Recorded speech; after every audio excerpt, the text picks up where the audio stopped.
Imaginez-vous vous réveiller à 30 ans et réaliser que vous avez passé toute votre vingtaine à poursuivre des objectifs qui n'ont jamais été les vôtres. Pourquoi personne ne nous prévient-il à temps? Pourquoi avons-nous l'impression d'être toujours en retard? Et que se passe-t-il si la véritable erreur n'est pas d'échouer, mais de vivre en suivant un scénario que nous n'avons pas choisi? Aujourd'hui, nous allons parler de ce qui compte vraiment dans la vingtaine, avant qu'il ne soit trop tard. La vérité est que votre vingtaine peut devenir le fondement d'une vie qui vous rend fier, ou l'origine silencieuse d'une longue chaîne de regrets.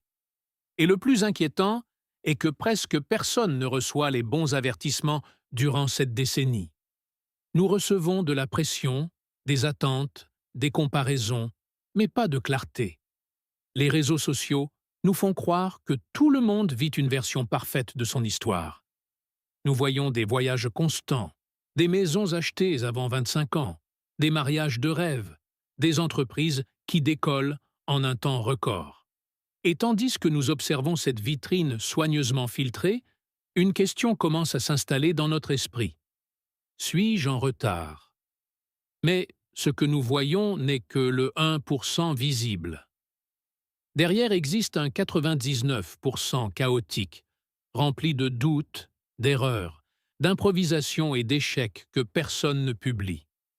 L'idée qu'il existe une chronologie rigide que nous devons tous suivre est un mythe hérité d'un autre monde qui n'existe plus. Dans la vie réelle, chaque personne avance à une vitesse différente. Et le plus grand soulagement survient lorsque vous comprenez que personne n'a tout résolu. Pas même ceux qui semblent l'avoir fait. Et si personne n'y voit clair, alors votre vingtaine n'est pas faite pour démontrer la perfection. Elle est faite pour découvrir qui vous êtes en train de devenir. Considérez votre vingtaine comme un immense laboratoire d'identité.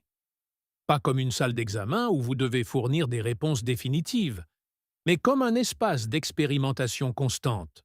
C'est le moment d'essayer, de vous tromper, de changer de direction et de recommencer sans que cela ne signifie un échec. Depuis que nous sommes petits, on nous pose une question apparemment simple mais profondément pesante. Que veux-tu être? Comme si la vie était un choix unique et irréversible. Mais l'identité n'est pas une destination fixe, c'est un processus en mouvement. Vous n'êtes pas conçu pour avoir une réponse parfaite à 22 ans. Au lieu de vous demander ce que je devrais faire de ma vie, la bonne question est peut-être: que puis-je essayer maintenant? Tester de nouveaux loisirs. Lancer des projets, même si vous ne savez pas s'ils fonctionneront. Changer de travail. Explorer différents secteurs. Voyager, si vous en avez l'occasion. Rencontrer des personnes ayant des mentalités différentes de la vôtre. Chaque expérience, même celles qui ressemblent à des erreurs, vous révèle quelque chose sur vous-même. Elle vous montre ce qui vous donne de l'énergie et ce qui vous épuise, ce qui vous correspond et ce que vous avez simplement adopté par pression extérieure. Et oui, changer d'avis est valable. En fait, c'est un signe de croissance. S'accrocher à une ancienne version de soi juste parce qu'on a dit un jour que c'était son chemin peut devenir une prison silencieuse. Ce que vous vouliez à 18 ans n'est peut-être plus ce dont vous avez besoin à 25 ans, et cela ne signifie pas une incohérence, cela signifie une évolution. Votre vingtaine n'est pas faite pour être une version finalisée de vous-même. Elle est faite pour vous transformer, pour vous façonner, pour découvrir ce qui semble authentique et ce qui a été imposé. Chaque tentative, chaque ajustement, chaque changement de cap fait partie du processus de construction d'une vie que vous ressentez vraiment comme la vôtre. Embrasser l'incertitude n'est pas une faiblesse, c'est du courage. Car seul celui qui s'autorise à explorer peut arriver à se connaître véritablement. En ce qui concerne les relations, votre vingtaine marque un tournant silencieux, mais décisif. À l'adolescence, beaucoup d'amitiés naissent par commodité. Des camarades de classe, des voisins, des personnes qui étaient simplement là. Vous ne choisissiez pas toujours avec intention, Vous coïncidiez simplement. Mais dans votre vingtaine, il ne s'agit plus de coïncidence, il s'agit de choix. Vous commencez à remarquer que toutes les relations n'apportent pas la même chose. Certaines vous poussent, vous inspirent, vous font vous sentir vu et compris. D'autres vous épuisent, vous remplissent de doutes, vous entraînent vers des versions de vous-même que vous ne voulez plus soutenir. Et ici apparaît une vérité inconfortable. Toutes les relations ne sont pas destinées à durer éternellement. Parfois, nous maintenons des liens par histoire partagée, par habitude ou par peur de rester seul. Mais le confort n'est pas toujours la connexion. La familiarité n'est pas toujours la croissance. Votre vingtaine est le moment d'apprendre à distinguer les relations qui nourrissent des relations qui drainent. Lâcher prise n'est pas une trahison, c'est de la maturité. Lorsque vous libérez des liens qui ne sont plus alignés avec la personne que vous construisez, vous créez de l'espace pour des connexions plus profondes, plus honnêtes, plus enrichissantes. Il ne s'agit pas d'accumuler 100 amitiés, il s'agit de s'entourer de quelques personnes qui vous comprennent vraiment, qui célèbrent votre croissance et qui vous mettent également au défi de vous améliorer. Les recherches sur le bien-être à long terme sont claires. La qualité de nos relations est l'un des plus grands prédicteurs de bonheur et de santé physique. Pas le succès professionnel, pas l'argent. Les relations, c'est pourquoi investissez avec intention. Choisissez des personnes qui se ressentent comme de la lumière, pas comme des encres. Des personnes qui respectent vos limites, qui valorisent vos rêves et qui sont prêtes à grandir avec vous. Et rappelez-vous que cela s'applique également aux relations amoureuses. Ne confondez pas intensité et compatibilité. Ne confondez pas attention et amour véritable. Le lien véritable ne vous réduit pas, il vous épanouit. Dans votre vingtaine, vous apprenez qui vous êtes. Assurez-vous que ceux qui vous entourent ne vous définissent pas par inertie, mais vous accompagnent par choix conscient. Il y a quelque chose que la plupart découvrent trop tard. Les habitudes financières que vous construisez dans votre vingtaine ne disparaissent pas, elles s'amplifient. Cette décennie ne consiste pas à devenir millionnaire du jour au lendemain, mais à développer une intention. Car l'argent n'est pas seulement des chiffres sur un compte, c'est une direction. Beaucoup pensent que bien gérer ses finances signifie se priver de tout, éliminer chaque petit plaisir et vivre dans une restriction constante. Mais la clé n'est pas la privation extrême, c'est la conscience. Savoir où va votre argent et pourquoi. Comprendre la différence entre dépenser par impulsion et dépenser avec intention. Vous n'avez pas à arrêter de prendre un café ou à renoncer à chaque plaisir.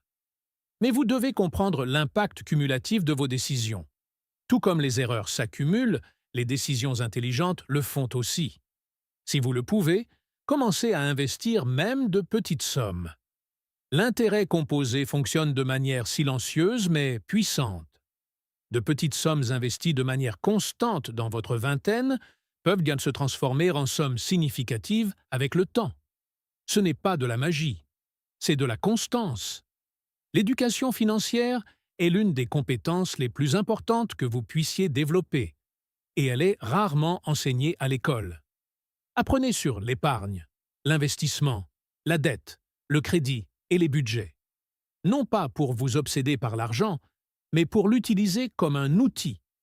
Car l'argent, bien géré, achète quelque chose de plus précieux que des objets. Il achète la liberté. La liberté de dire non à des emplois qui ne vous respectent pas. La liberté de changer de ville si vous le souhaitez. La liberté de prendre des risques calculés. La liberté de soutenir les personnes que vous aimez. La véritable liberté financière n'est pas une voiture de sport, ni un manoir. C'est la tranquillité de savoir que vous avez des options. C'est ne pas vivre piégé par des décisions financières impulsives du passé. Commencez petit. Soyez constant. Vous n'avez pas besoin de perfection. Vous avez besoin de discipline consciente. Chaque habitude que vous construisez maintenant sera une base sur laquelle votre futur moi marchera. Et dans 10 ou 20 ans, il n'y aura que deux possibilités. Vous vous remercierez d'avoir commencé tôt ou vous regretterez de ne pas l'avoir fait. Voulez-vous que je continue avec le chapitre 4? Investissement dans la santé? Dans la vingtaine, il est facile de se sentir invincible. Votre corps répond vite, vous récupérez en peu de temps, vous pouvez dormir peu, mal manger pendant des jours, sortir faire la fête et continuer à fonctionner malgré tout. Cette sensation de résistance crée une illusion dangereuse. Croire qu'il en sera toujours ainsi. Mais la santé fonctionne comme l'intérêt composé. Les bonnes habitudes, comme les mauvaises, s'accumulent en silence. On ne voit pas toujours les conséquences immédiates, mais elles se construisent sous la surface. Chaque nuit, sans sommeil suffisant, chaque période prolongée de stress non géré, chaque habitude peu saine répétée fréquemment laisse une trace. Et de la même manière, chaque décision consciente en faveur de votre bien-être laisse aussi une trace positive qui grandira avec le temps. Privilégiez le mouvement. Vous n'avez pas besoin d'entraînements extrêmes, ni de routines impossibles. Cela peut être une marche quotidienne, des exercices brefs mais constants. L'important est la régularité, pas l'intensité occasionnelle. Protégez votre sommeil comme si votre vie en dépendait, car elle en dépend dans une large mesure. Le repos influence votre clarté mentale, votre stabilité émotionnelle, votre capacité de concentration et votre santé physique à long terme. Choisissez des aliments réels la majeure partie du temps. Il ne s'agit pas de s'obséder par la perfection ni d'éliminer tout plaisir, mais de construire une base durable. La constance l'emporte sur la perfection à chaque fois. Et n'oubliez pas la santé mentale. Apprenez à reconnaître le stress. Écoutez vos pensées. Si vous avez besoin d'aide professionnelle, la chercher n'est pas une faiblesse, c'est une responsabilité. Comprendre vos émotions et développer des outils pour les gérer est un investissement qui impactera chaque domaine de votre vie. À 30 ans, 40 ans et plus tard, vous vous remercierez pour les décisions que vous avez prises aujourd'hui. Ou vous tenterez de réparer ce qui a été négligé pendant des années. Traitez votre corps et votre esprit comme vous traiteriez un meilleur ami, avec respect, soin et attention constante. Non pas parce que vous devez paraître parfait, mais parce que vous méritez un bien-être à long terme. Pendant longtemps, on nous a appris que la vie professionnelle devait suivre un escalier droit. Choisir une carrière, commencer au bas de l'échelle et monter étape par étape jusqu'au sommet. Mais le monde actuel ne fonctionne plus ainsi. Votre vingtaine n'est pas conçue pour exécuter un plan rigide, mais pour explorer des possibilités. Vos premiers emplois ne sont pas des destinations finales, ce sont des terrains d'entraînement. Ce sont des espaces où vous apprenez des compétences, découvrez vos limites et comprenez quel type d'environnement vous stimule et lequel vous épuise. Rester sur un chemin que vous détestez par peur de paraître inconstant n'est pas de la loyauté, c'est de la stagnation. Il existe une grande différence entre abandonner par manque de discipline et changer stratégiquement parce que vous avez compris que ce chemin n'est pas pour vous. Renoncer à une mauvaise direction n'est pas un échec, c'est de la clarté. Chaque emploi, même ceux que vous n'aimez pas, vous laisse quelque chose de précieux. Vous apprenez la communication, vous apprenez à résoudre des problèmes, vous apprenez à travailler en équipe, vous apprenez la résilience. Chaque expérience ajoute un outil supplémentaire à votre ceinture personnelle de compétences. Au lieu de vous obséder à trouver immédiatement votre vocation parfaite, concentrez-vous sur le développement de l'adaptabilité et d'une mentalité de croissance. Le marché change. Les industries évoluent. Des opportunités surgissent là où elles n'existaient pas auparavant. La capacité d'apprendre et de s'ajuster sera toujours plus précieuse que la fidélité aveugle à un seul chemin. Lorsque vous cherchez de la clarté, réfléchissez à 3 questions fondamentales. En quoi êtes-vous bon? Qu'aimez-vous faire? Qu'est-ce qui génère de la valeur pour les autres? Le point où ces trois domaines se croisent est généralement l'espace où apparaît le travail significatif. Vous n'avez pas besoin d'avoir toutes les réponses à 22 ans, ni à 25 ans. Vous avez besoin de curiosité et de mouvement. La clarté arrive par l'action, pas par l'attente passive. Votre vingtaine est le laboratoire professionnel où vous expérimentez, corrigez et grandissez. Ce n'est pas le moment de prouver que vous savez déjà tout. C'est le moment d'en apprendre suffisamment pour prendre des décisions plus conscientes à l'avenir. Passons maintenant à la conclusion finale. Votre vingtaine n'est pas la ligne d'arrivée, c'est la rampe de lancement. Ce n'est pas une course contre la montre, ni une performance pour que les autres applaudissent. C'est une décennie désordonnée, intense, parfois déroutante, mais profondément formative. Une étape où vous construisez et détruisez des idées sur vous-même, où vous apprenez, désapprenez et recommencez. Vous n'avez pas besoin de perfection. Vous n'avez pas besoin d'un plan définitif. Vous avez besoin de curiosité. Vous avez besoin d'avancer, même à petits pas. Vous devez accepter que vous tromper fait partie du processus. L'avenir n'est pas quelque chose qui vous arrive simplement. C'est quelque chose que vous construisez en ce moment même, avec chaque décision apparemment petite, avec chaque relation que vous choisissez de maintenir ou de lâcher, avec chaque habitude financière que vous adoptez, avec chaque soin que vous apportez à votre santé, avec chaque expérience professionnelle que vous décidez de tenter. N'ayez pas peur de recommencer. N'ayez pas peur de rêver plus grand. N'ayez pas peur de changer. Car il n'est jamais trop tard pour devenir la personne que vous êtes destiné à être.